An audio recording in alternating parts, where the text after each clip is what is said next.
Olá pessoal, bom dia. Espero que esteja tudo muito bem com vocês, com a família de vocês e que acima de tudo vocês estejam em casa nesse período tão difícil e que é tão importante que a gente mantenha esse distanciamento social, né? Bom, de antemão já aviso que essa aula é uma continuação direta da aula anterior. Então, se você por algum motivo perdeu a aula passada, peço que você vá lá procurar na playlist de vídeos, encontre a aula referente à semana passada e veja para poder dar continuidade com essa, porque senão você vai acabar ficando um pouco perdido no assunto. Também peço que vocês acompanhem pelo próprio livro didático. Não precisa ser exatamente no momento da aula, né? Mas antes de vocês assistirem ou posteriormente a terem assistido esse vídeo, peguem os tópicos que foram trabalhados aqui e deem uma lida. Porque, querendo ou não, as aulas são resumidas, né? A minha visão sobre o livro é o que eu quero passar para vocês sobre o livro.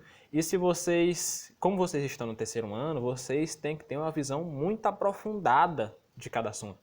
E se vocês ficarem só com as videoaulas, vocês vão ficar com uma visão bem superficial. E às vezes nem suficiente para responder questões um pouco mais complexas, como as do Enem ou de algum vestibular que vocês venham a prestar. Então, só reforçando, vejam as aulas anteriores, quem perdeu ou quem quiser ver de novo para relembrar. Não deixem de acompanhar pelo livro também, porque é muito importante para que vocês consigam assimilar esse conteúdo da melhor maneira possível. E, reforçando o pedido, fiquem em casa, tá? Bom, para começar, vamos relembrar o finalzinho da aula anterior, porque ele é muito importante para essa aula. Nós falamos no finalzinho da aula sobre a fotografia, de como ela evoluiu, como ela passou de uma câmera gigantesca, né? Vamos até fazer aqui uma estrutura de uma câmera. Essa cor aqui não ficou legal. Vou colocar aqui um vermelho. De uma estrutura de uma câmera gigantesca, com uma dificuldade enorme de fazer uma foto, com uma estrutura menor, né? Uma estrutura assim mais sintética, em que faz as mesmas funções, só que com milhões de vezes mais qualidade, mais velocidade, mais nitidez, mais resolução. Então, essa evolução que o tempo trouxe para as câmeras, não só para as câmeras, né, mas para a sociedade como um todo, mas essa evolução fez com que a nossa vida desse um boom, né, uma evolução muito grande, porque hoje tudo é instantâneo. Como a gente falou na aula passada, a gente está podendo se comunicar nesse período, se comunicar visualmente, por conta dessa modernidade, por conta dessa evolução que existiu. Foi desenvolvido o YouTube, foi desenvolvido o Facebook, o WhatsApp. Então, através dessas ferramentas que nós estamos nos comunicando, tudo começou naquele período. Com o quê? Com a construção, com a invenção daquela câmera. Então, apesar de no começo parecer uma coisa bem estrambólica, bem esquisita, bem estranha, hoje nós não vivemos sem. Todo mundo tem uma foto sua, seja impressa, seja digital, mas você não consegue mais viver uma vida comum sem ter fotos, sem ter redes sociais, sem estar inteirado com o mundo. Você pode até viver sua vida sim, mas digamos o seguinte, você é um professor, vamos usar o exemplo do professor, que nesse período nunca tira uma foto, nunca faz, sei lá, não mantém um contato ali com seu aluno, então você vai ficar um pouco obsoleto, você vai ficar um pouco perdido ali no tempo. Por quê? Porque você está distante tecnologicamente. E nesse período se faz muito importante que você esteja próximo, né? Então a gente vê que essa evolução veio trazendo mudanças para a nossa vida cotidiana que hoje está muito difícil de se desvincular, né? Quem vive hoje sem um WhatsApp, sem um Facebook da vida, né? Nem todo mundo mais gosta de Facebook, cai um pouco, né? Mas sem o Instagram, sem um TikTok aí para ficar fazendo aqueles vídeos lá que tá no sucesso aí na quarentena. Então, essa evolução trouxe um processo que ficou enraizado em nosso contexto que a gente não consegue mais desvincular. Então, é muito interessante que a gente veja o quanto uma invenção de uma câmera fotográfica, enquanto a invenção da fotografia influenciou. Então a gente vê o quanto esse período fez influência nos nossos dias atuais. Então, através deles, hoje nós temos mais facilidade para nos comunicar, para nos falarmos. Então, isso é muito interessante que a gente veja. Partindo desse ponto, né, vimos um pouquinho o que é que foi falado na aula passada, então vamos adentrar no conteúdo dessa aula. Mais uma vez peço, viu? Não deixem de acompanhar no livro didático de vocês, não deixem de dar uma lida depois. Falando de fotografia, nós temos o artista Geraldo de Barros, que nós vamos dar uma aprofundada sobre ele, né, nesse ramo, porque ele é um artista muito influente do período que ele participou, né, fez as suas fotos, mas como foto é uma coisa que fica registrado para sempre, né, se torna influente até hoje, né, porque foi um dos precursores.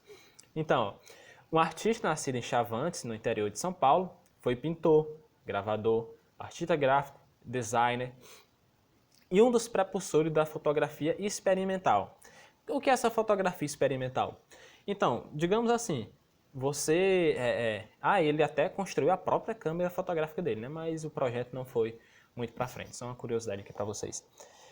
Essa fotografia experimental é como se, não sei, digamos que você está começando a entender sobre um assunto. Digamos as aulas remotas, né?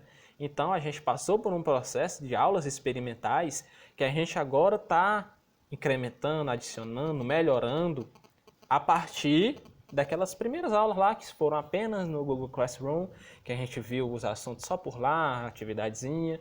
Então foi evoluindo, começou a ter mensagens no WhatsApp, áudios, né? Eu vejo algum professor ou outro postando áudio no WhatsApp, postando atividades com vídeos na plataforma, postando vídeos, né, nos grupos mesmo para vocês. Então, esse projeto experimental que ele fazia com as fotografias é o mesmo que os professores, os coordenadores, a direção da escola propôs com essas aulas para vocês, né? Então tem toda uma evolução que começou com o Google Classroom, que depois foi para um vídeo e tudo mais. Então, da mesma foto, essa fotografia experimental. A fotografia ainda era uma coisa meio... Como é que a gente pode dizer? Imagine 2 anos não, né? Imagine 10 anos atrás, quando o Facebook surgiu. Não sei se faz tanto tempo assim. Mas era uma coisa assim estranha. Disse, uma rede social lá que bota a pessoa, conhece amigos, isso aqui. Era estranho, muito, muito estranho. Mas foi um projeto que explodiu. E hoje ele é dono do Facebook, do WhatsApp, do Instagram. E deve ter muitas outras coisas aí que a gente nem sabe.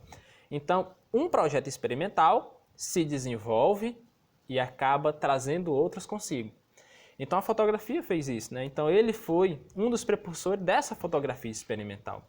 Vamos até ver aqui o que é que ele dizia sobre isso, né? Ele dizia o seguinte: a fotografia é para mim um processo de gravura. Acredito também que é no erro, na exploração do acaso, que reside a criação da fotografia. Me preocupei em conhecer a técnica apenas o suficiente para me expressar, sem me deixar levar por excessivos virtuosismos. Acredito que a exagerada sofisticação técnica leva ao empobrecimento dos resultados, da imaginação e da criatividade, o que é negativo para a arte do fotógrafo, arte fotográfica. Ele critica essas fotos muito iguais, entende?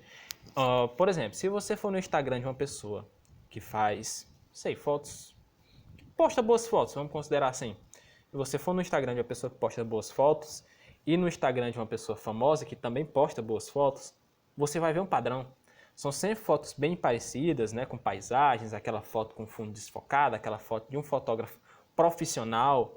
Então, Geraldo Barros criticava muito isso. Essa foto sempre igual, sempre de, selfie, sempre de rosto, sempre sorrindo, sempre com fundo borrado. Ele criticava muito isso porque ele dizia que quanto mais sofisticada a foto fosse, menos expressiva era ela. Porque, digamos o seguinte, você gosta de um rio, né, de lagos, de água, né? Você vai lá, tira a foto de um lago, tá aqui a foto, aí tu diz, cara, não vou postar essa foto aqui na minha rede social, é só um rio. Eu gosto, mas as pessoas não vão gostar. Mas é aí que começa o erro, segundo Geraldo de Barros. Faltou até o dia aqui, né? Mas vocês estão entendendo quem é. Que dizia o seguinte: você deveria aprender sobre fotografia apenas o suficiente para se expressar. Por exemplo, você só precisaria tirar foto desse lado que você acha bonito e colocar na sua rede social. Mas só que, como você quer agradar, não a você, mas a quem vai ver, Você coloca um efeito, uma edição, se coloca naquela foto, sei lá, coloca alguma coisa que chame a atenção. Que chame a atenção. Então, era isso que ele criticava em todo esse processo. Esse processo, para ele, deveria ser mais intuitivo do que realmente, eu vou fazer esse passo, esse passo, esse passo, para sair essa fotografia, igual daquele famoso, igual daquele fotógrafo, igual de alguém. Vou usar todas essas técnicas para construir essa foto. Já para ele não. Ele acreditava que isso deveria ser feito de uma maneira mais despojada, tranquila, sem muita técnica, simplesmente se expressar pela foto. Aqui existem algumas das muitas fotos que ele fez, né? Que são, assim, fotografias abstratas, que tem aquele intuito de fazer com que a gente, com que nós, criemos muitas hipóteses para saber como é que ele criou aquela foto.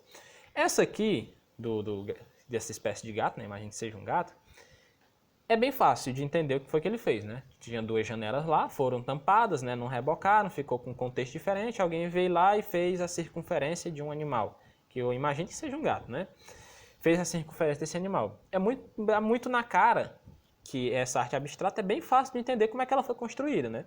Apesar de não sabermos quem pintou, de não sabermos quem fez esse delineado aí, mas dá para entender. Já essa do lado esquerdo aqui da tela de vocês, que eu acabei de aproximar, fica mais complicado, né? A gente está vendo que tem alguns ferros, algumas formas, mas a gente não consegue identificar de onde ele tirou aquilo. Então, a arte abstrata que ele defendia era justamente isso, fazer com que as pessoas formulem hipóteses para chegar na conclusão de como foi que ele criou aquilo.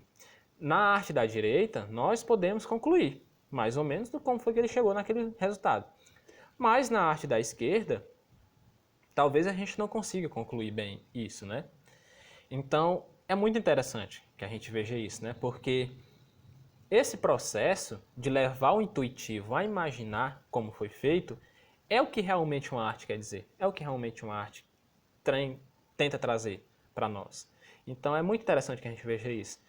Desse ponto, apesar de você, por exemplo, não achar bonito alguma dessas obras, você tem que entender que ela tem um contexto, que ela tem um significado e que ela tem sim sua relevância e importância nesse processo criativo. Só um segundo. Enquanto eu passo aqui para o próximo slide, eu vou tomar aqui uma água. Esse tópico que trata da interdisciplinaridade dessas três disciplinas, arte, química e física, está no livro de vocês, na página 218, 219. Então peço que vocês deem uma lida, porque não vou passar por ele, porque vai ficar muito extenso o vídeo, não é essa a intenção. Então vocês podem ir lá, dar uma lidazinha com mais calma. Obviamente vão ter que ler os outros, né? Mas esse aqui com mais intenção, porque não tem nenhuma explicação aqui sobre ele, tá? Dito isso, a gente parte aqui para o mundo de cores para se ver. Porque uma fotografia, primeiramente, era preto e branco, né? Óbvio. Mas depois ela ganhou cores. Então surgiu esse mundo de cores para se ver. Vou até ler essa definição, que está no livro de vocês, depois vocês quiserem dar uma olhadinha, tem lá, tá? As cores são elementos presentes na vida de diversas formas, aparecendo nas roupas, no ambiente, lá na alimentação e em tantas outras coisas, como por exemplo, no tratamento de doenças, pois cada uma tem uma vibração que afeta o corpo e a mente, ativando as glândulas humanas e funções orgânicas, fortalecendo o sistema imunológico. Gente, é muito interessante, porque diz o seguinte, a cor influencia na arte, sim, mas influencia também em nós. Então, por exemplo, se você entra no ambiente, aquele ambiente é todo branco, todo limpinho, você tem a impressão de que é um ambiente mais calmo, mais tranquilo, mais bem cuidado. Se você entra em um ambiente todo que era branco, mas está todo sujo, todo mal cuidado, aquelas cores te trazem uma ideia de coisa relaxada, né? De uma coisa deixada ali, a Deus dará. Então, esse mundo de cores para se ver vai muito além da nossa visão. Está muito relacionado mais com o nosso intuitivo, com nossas funções cerebrais, realmente usado até no tratamento de doenças, né? Algumas cores quentes, cores frias, para tratar algumas coisas. E é muito interessante que a gente veja isso, né? Nós vamos ver isso com mais afinco aqui nessa imagem. Podemos ver aqui uma obra do Albert e outra do Almeida Júnior. Então temos aqui uma cesta de frutas, né? em que a gente, por exemplo, se tivesse preto e branco, talvez nós conseguíamos identificar algumas frutas, porque a gente já conhece, né? Mas seria muito mais difícil. Porém, estando colorida, fica bem tranquilo de identificar, né? Não todas, porque a gente não conhece todas, né? Se você conhece até essa aqui, eu acho que essa aqui é a fruta do cacau, né? Mas não tenho certeza. Mas aqui, ó, podemos ver uma banana aqui, uma goiabinha aqui, outras frutinhas aqui menores que são mais típicas de outra região que eu nem conheço, uma folha de bananeira aqui, mas entendo, a questão não é você conhecer todas as frutas, é você ver que a cor influencia muito nesse discernimento do que é isso, do que é aquilo. Por exemplo, se essa banana aqui estivesse, se essa banana aqui estivesse vermelha, eu conheceria que era uma banana? Ah, dizer, professor, dá pra ver que é uma banana, lógico, né? Não sou idiota, é uma banana. Mas tá vermelha, não faz sentido ser vermelha, porque normalmente a banana que a gente conhece é amarela, né? Então, o que traz isso não é você identificar as frutas, é você ter o discernimento da influência que as cores causam nesse impacto dessa obra, né?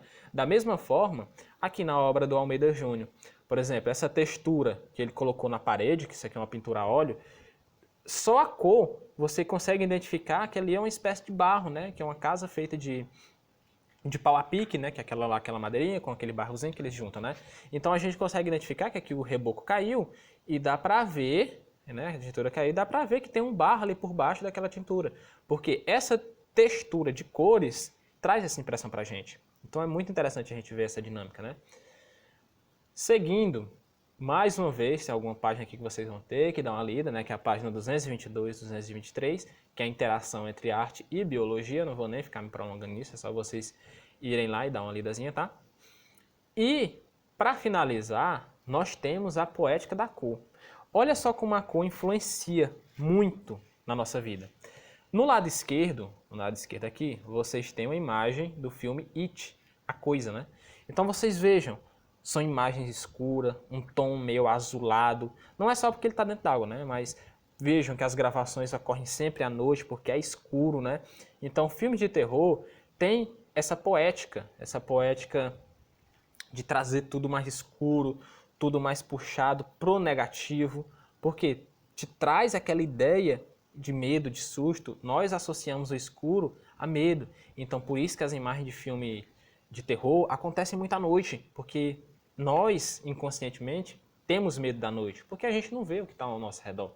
Já no filme de comédia, que vocês podem ver aqui do lado direito, que é o filme Se Beber Não Case, a gente está aqui, cores todas iluminadas, a gente consegue ver todo mundo muito bem. Vejam que tem muito azul na tela, que é uma cor que traz uma ideia para a gente de conforto. Vemos o verde aqui também, um verde mais claro, né? Verde quase... Não sei nem se chega a ser um verde, né? Mas uma imagem mais para um tom puxado ali para o verde, que traz uma ideia de tranquilidade. Então, a diferença das cores dessas duas imagens é nítida, porque elas querem passar duas coisas totalmente diferentes. Uma quer fazer você sorrir e a outra quer fazer você ter susto. Então, a dinâmica nessas cores, a poética dessas cores, traz isso pra gente, né? Mesmo sem a gente nem perceber, vocês talvez nunca tinham reparado nesse detalhe. Mas agora vocês vão sempre observar isso, né? Então, gente, para hoje era isso. Espero que vocês tenham entendido. Eu sei que eu falo um pouco rápido aqui durante os vídeos, é porque realmente não pode demorar muito. Se você não entendeu, volta o vídeo, assista novamente. E se entendeu também, se quiser voltar para fixar melhor. E não esqueçam de acompanhar na livro didático de vocês, porque ajuda muito vocês fixarem o conteúdo. Então, pessoal, até a próxima aula, tá?